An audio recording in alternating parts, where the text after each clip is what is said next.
Hey folks, welcome back to the channel. So today I'm putting together a little bit of a bass combo for the holidays. And I've got this Rogue Series 2 LX200B bass.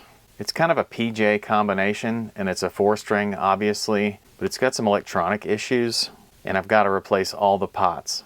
It needs new strings and there's something going on with this pickup here. It needs some springs or something underneath it, but it's definitely sunken into the body.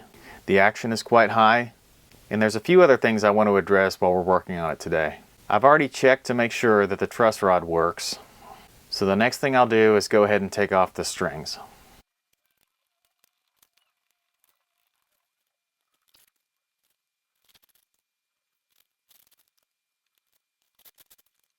Now that we've got the strings out of the way, I want to go ahead and clean the fretboard. So I'm going to use a little bit of steel wool and Old English.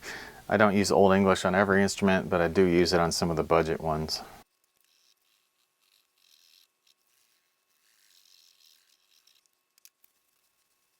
Alright, well with that step done, I'm going to go ahead and tighten the tuners before I forget about that, and then we'll move on to the electronics. Alright, I went ahead and took the back off, and just to show you, this bass is a pretty simple wiring job. It's got 2 volume knobs and 2 tone knobs. There's no switch. All it has is a jack, the pickups, and a bridge wire that come in here other than these pots. So it's pretty simple wiring, kind of like a Les Paul, but again, no switch. So this lead volume pot here does not work. It doesn't actually transmit any signal at all. So something is broken inside of it. The rest of these pots do work, but I'm going to go ahead and do a little bit of an upgrade since we're in here messing around anyway, because these are what you would call mini pots. You find them on almost every entry-level instrument these days, but I find that their durability isn't extremely great. So I like to swap them out for full-size pots whenever I can. And typically I go for a full-size CTS or even a Fleor USA spec pot. But in this case, I'm just going to go with the full-size version of this exact same pot, which has a little bit narrower shaft than the USA versions, but otherwise it has a big base. And rather than try and do all my wiring inside here, I've already created a template, and we're going to be using the template to pre-wire as much stuff as we can before we put it into the cavity. So this is my template. I've got a little wiring diagram that I made up that I'm just going to leave right here on the body. These are the new pots, and you can see they have a large base. That's going to make connecting things like my grounds a little bit easier because of the extra surface area. And it just seems to me that it lends a little bit more reliability to these instruments, and it didn't cost that much. Just like the old pots, these are 500K units. I am going to be using a little bit different capacitor value though. The capacitors that are in here are 0.068 microfarad caps. I'm going to be switching to some brown dips that are 0.047. I'll probably swap out some of the stock wiring as well, just because it's hard to reuse some of this wire and it's not shielded anyway, so there's no real sense in keeping it. First step in disassembly is going to be to flip this thing over and take the rest of the nuts off the pots, and then we can start doing a little bit of desoldering.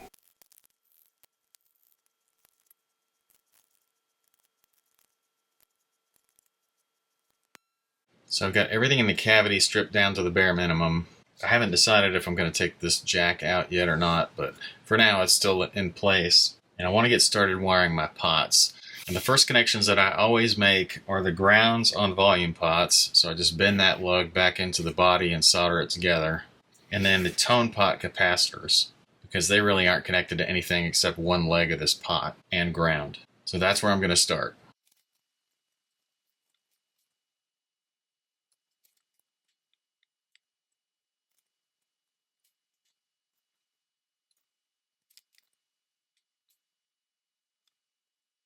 Alright, well this is looking pretty good to me. Now the order that the rest of the wires go on here isn't really that important. There's only so many that I can do though, so I'll probably do the connections to the 2 volume pots and the jack. I'll do some of the grounds.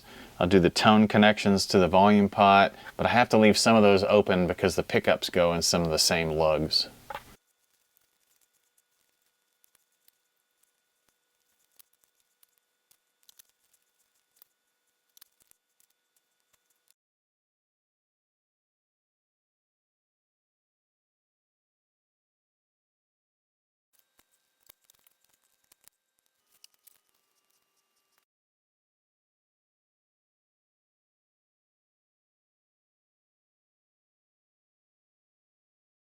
Okay, this is about as much wiring as I can do outside the body.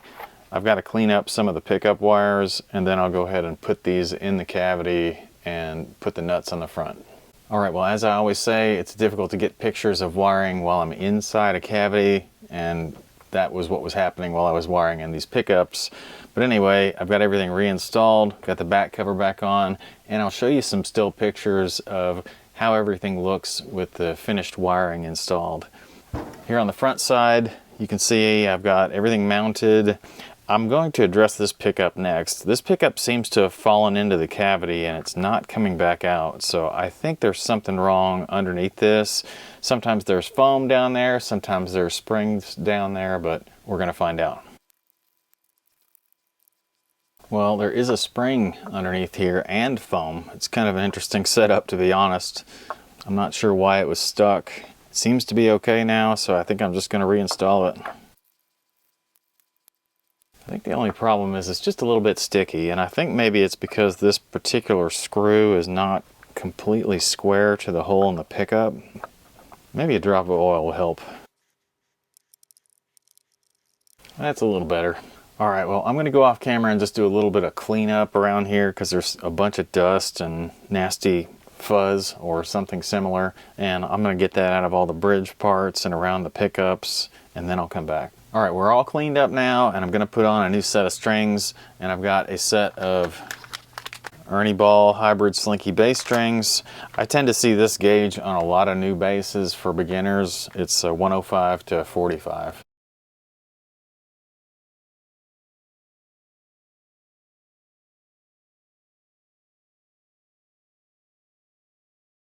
I typically find that the hardest thing to figure out when you're stringing a bass like this, especially with the tuners where you have to insert the string down into the body or the shaft of the tuner before you wind it, is knowing how much string to leave. And on this one, it was about 2 inches or roughly the space in between each tuner that I left on each string, and that gives me 2 to 3 wraps per tuner, and that's exactly what I wanted.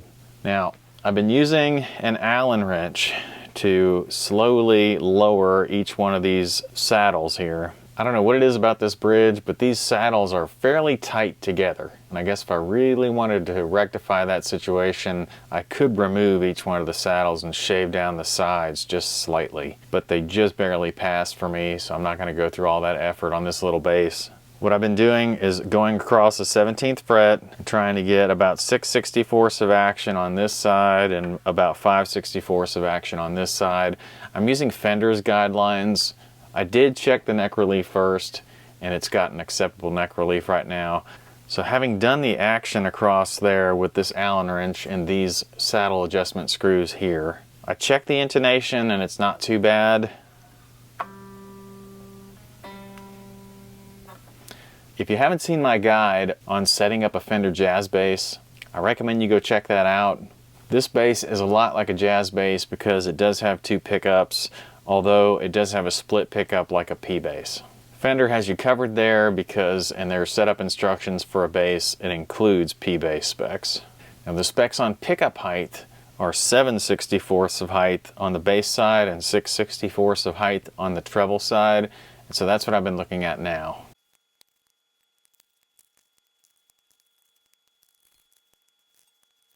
Alright, that looks about right to me. I'm going to go over this whole thing one more time, just check all the specs for the relief, the action, and the pickup height, then I can do some testing.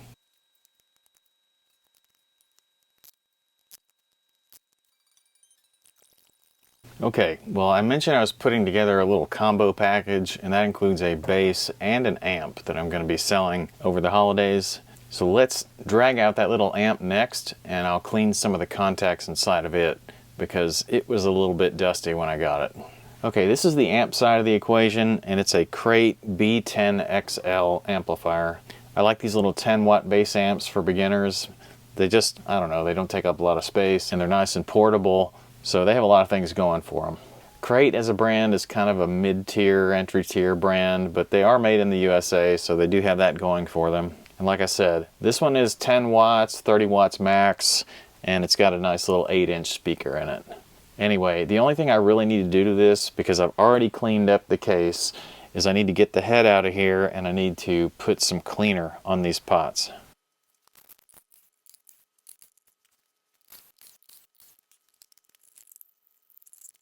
Alright, well this is the head, and just the other day I picked up a new deoxit delivery system, and it's this bottle here with this little needle applicator on the end of it.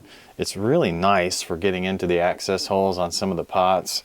There's an access hole on the bottom of each one of these, and I can just put the needle right in there, deliver a little deoxit, and that's all it takes. And you have to work the pot back and forth from the front, but then it's clean once you're finished.